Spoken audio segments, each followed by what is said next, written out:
Boost touch sensitivity for screen protectors on Samsung Galaxy S26 Ultra.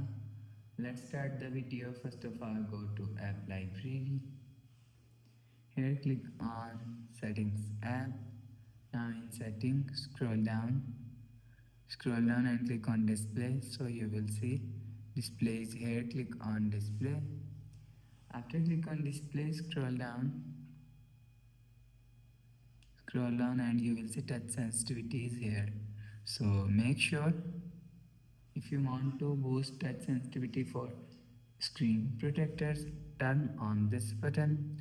After turn on touch sensitivity, you will see your problem is solved. After the process, go back to home screen.